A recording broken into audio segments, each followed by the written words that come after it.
CMR shopping mall biggest festive ధమాకా గంటకు బహుమతులు గెలుచుకోండి. నమస్తే, నేను Keshav. Welcome to Suman TV. Andhra Pradesh విపక్ష నేత ఇచ్చిన క్లారిఫికేషన్ తర్వాత తిరుమల దర్శనానికి డిక్లరేషన్ ఇవ్వాల్సిన అవసరం లేదనే వాదన కూడా ఎక్కువగా వినిపిస్తుంది. ఇది నిజమేనా?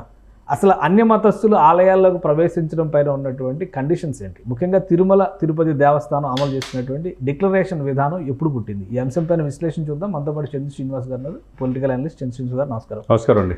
డిక్లరేషన్ ఇక పైన ఇవ్వాల్సిన అవసరం లేదా? జగన్మోహన్ గారు చెప్పినటువంటి మాటలను బట్టి చూస్తే ఆయన ఆయన ఆయన ఆలోచన అండి. కానీ డిక్లరేషన్ 100% ఇవ్వాల్సిందే. ఇప్పుడు పురంధేశ్వరి గారు చెప్పిన డిక్లరేషన్ ఇవ్వమంటున్నారు, హిందూ సంఘాలు చెప్పినా, స్వామీజీలు చెప్పినా, టీటీడీ ఆగమన శాస్త్రం ప్రకారం చెప్పినా కానీ ఇది ఈ రోజు ఇచ్చేది కాదు సార్. ఇప్పుడు నేను ఇవ్వను, నేను ఎన్నిసార్లు ఇవ్వాలి? గతంలో నేను పాదయాత్ర 3645 కిలోమీటర్లు పాదయాత్ర చేసిన తర్వాత పాదయాత్రకి వెళ్ళేటప్పుడు వెళ్ళాను, వచ్చిన తర్వాత మొక్కాను అన్నారు కదా. అప్పుడు 2 సార్లు మరి డిక్లరేషన్ తీసుకోలేదు. అప్పుడు చంద్రబాబు నాయుడు గారు గవర్నమెంటే ఉందిగా. అదే క్వశ్చన్ చేస్తున్నారు ఇప్పుడు అదే అప్పుడు ఆ రోజు అడగకపోవటం వాళ్ళ తప్పు, ఈయన ఈగిపోవటం ఈయన తప్పు అన్నట్టు. ఇప్పుడు గతంలో 10 సార్లు వెళ్ళారు అన్నాడు. 10 సార్లు నాకు తెలిసి పాదయాత్ర ముందు, పాదయాత్ర తర్వాత, మధ్యలో బ్రహ్మోత్సవాలప్పుడు 4 సార్లు వెళ్ళాడు తప్పితే 5-6 సార్లు తప్పితే 10 సార్లు కూడా ఆయన వెళ్ళలేదు. ఇప్పుడు అది అనుకుంటే మీరైనా నేనైనా నెలకోసారి 2 నెలలకోసారి వెళ్తుంటాం. అంటే అప్పుడు లేనిది ఇప్పుడు ఎందుకు మీరు పెడుతున్నారు? ఇది పొలిటికల్ ఉద్దేశంతో పెడుతుంది అని. అసలు డిక్లరేషన్ రూల్స్ ఏంటి? ఎవరు డిక్లరేషన్ ఇవ్వాలి? తిరుమల తిరుపతి దేవస్థానం సందర్శనకి వెళ్ళాలంటే, దేవుణ్ణి దర్శించుకోవాలంటే, దేవస్థానం బయట నుంచి గోపురం చూసి వస్తానంటే అభ్యంతరాలు ఏమి ఉండకపోవచ్చు. గుళ్ళోకి వెళ్ళాలంటే అక్కడే కదా వచ్చేది సమస్య.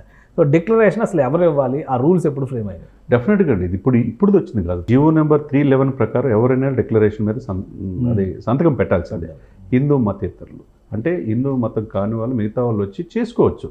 అది ఎవరైనా కానీ సంతకం పెట్టి మేము దైవ దర్శనానికి లోపలికి గర్భగుడి దర్శనం అంటే మనం అక్కడ నేరుగా ద్వారం ముందర దర్శనం చేస్తారు కదా, అక్కడికి వెళ్ళే వాళ్ళందరూ డిక్లరేషన్ ఇవ్వాల్సిందే.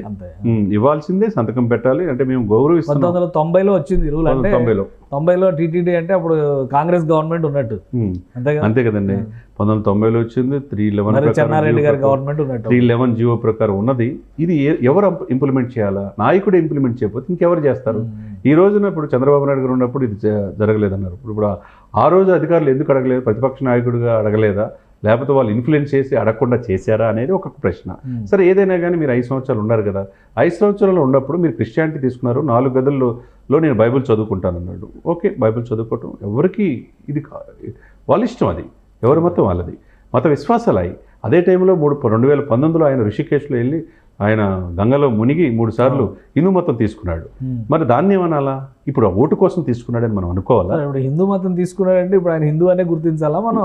మరి అదే కదా ఇక్కడ డౌట్ ఏంటంటే సార్, ఆంధ్రప్రదేశ్లో 5 కోట్ల మంది, 4.5 కోట్ల 5 కోట్ల మంది జనాభా కావచ్చు, ప్రపంచవ్యాప్తంగా 100 కోట్ల మంది హిందువులు కావచ్చు. ఒకటి ఈయన హిందువా క్రిస్టియనా? 100 సంవత్సరాల చరిత్ర వాళ్ళ విమల గారి బుక్లో 100 ఇయర్స్ నుంచే మేము కన్వర్ట్ అయ్యాము అని చెప్పేసి ఉన్నది. ఇప్పుడు ఏ రోజు కూడా వాళ్ళ అమ్మగారు ఎప్పుడు కూడా అక్కడ తిరుమల ఎక్కలేదు. రాజశేఖర రెడ్డి గారే పట్టు వస్త్రాలు సమర్పించేవాళ్ళు. తర్వాత భారతి గారు ఎక్కడ వెళ్ళా, షర్మిల గారు వెళ్ళినట్టేమో దాఖలాలేం కనపట్ల. ఇక ఈయన మాత్రం వెళ్ళాడు. వెళ్ళిన మాట వాస్తవం. సో ఇప్పుడు డిక్లరేషన్ ఇస్తే ఏమి?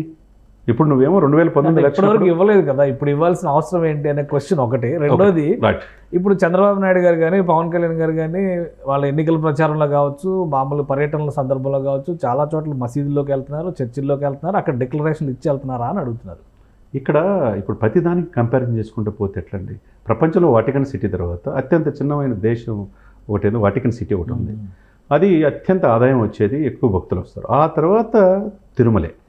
అటువంటి పరమ పవిత్రమైన ఒక రూల్స్ పాస్ చేసి దాని ప్రకారం రూల్ బుక్ ప్రకారం ఇది ఫాలో అవ్వాల్సిందే. తిరుమల అత్యంత ఎవరికైనా, షర్మిల గారు కూడా అదే అన్నారు, రూల్ అందరికీ ఆ టెంపుల్లో ఆ నియమం ఉంటే అది అమలు చేయాల్సిందే.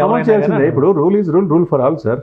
యాజ్ ఎ లామెన్గా చెప్తున్నా. ఇప్పుడు ఆయన పెట్టడానికి ఏమి? నేను వెళ్ళాడు కదా, నేను ఈ రోజు అన్ని గుడుల్లో చేయమని చెప్పి వాళ్ళ క్యాడర్ అంతా చేస్తున్నారు కదా. మరి నువ్వు అంత విశ్వస్తం హిందూ మతం పట్ల, వెంకటేశ్వర స్వామి పట్ల అంత భక్తి శ్రద్ధలు ఉన్నవాడివి, ఒక్క చిన్న సంతకం పెడతానికి ఏమి ఇక్కడ అనేది వాళ్ళ యొక్క ఇది.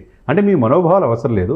మీరు ఏదైనా గతంలో దాదాపు 190 దేవాలయాల మీద దాడులు జరిగినప్పుడు కూడా అంటున్నట్టుగా ఏమీ పట్టించుకోకుండా ఉండలేదు. ఈ రోజున మా లడ్డు విషయంలో ఎందుకు ఇట్లా చేస్తున్నామని చెప్పేసి అడుగుతున్నారు. తప్పే ఉంది? డిక్లరేషన్ పెడితే సత్యం అయిపోయింది కదండి. ఇది అసలు రిస్ట్రిక్ట్ చేసే అవకాశం ఉందా? టీటీడీ పాలక మండలి వేయడానికి టైం పట్టవచ్చు. గవర్నమెంట్ దేవాదాయ శాఖ ఏమైనా డైరెక్షన్ ఇస్తుంది అని చూడాలి. దేవాదాయ శాఖ మంత్రి కూడా మనం చూసి ఆయన మొత్తం గుండు చేయించుకొని తలనీలాలు ఇచ్చి ఆయన వచ్చారు. సో ఒక రూల్ అనేది అమలు చేయాలంటే ప్రభుత్వ పక్షాన కానీ టీటీడీ పక్షాన కానీ జరగాలి.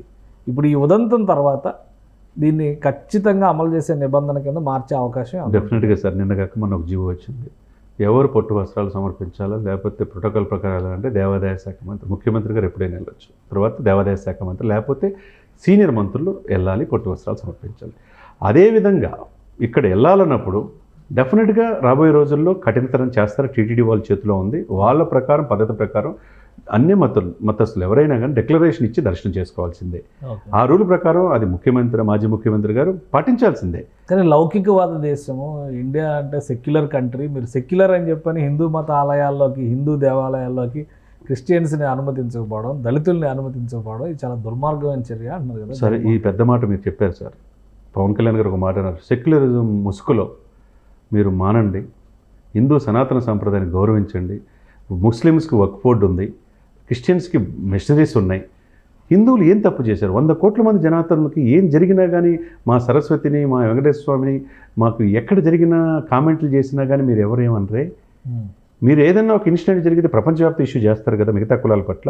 మరి హిందూ సనాతన సంప్రదాయాన్ని గౌరవించదు, ఎందుకు గౌరవించరు అన్నారు? తప్పేముంది సార్? మరి దీన్ని ఇప్పుడు ఏమైనా ప్రశ్నిస్తేనేమో సెక్యులరిజం కంట్రీ అంటారు.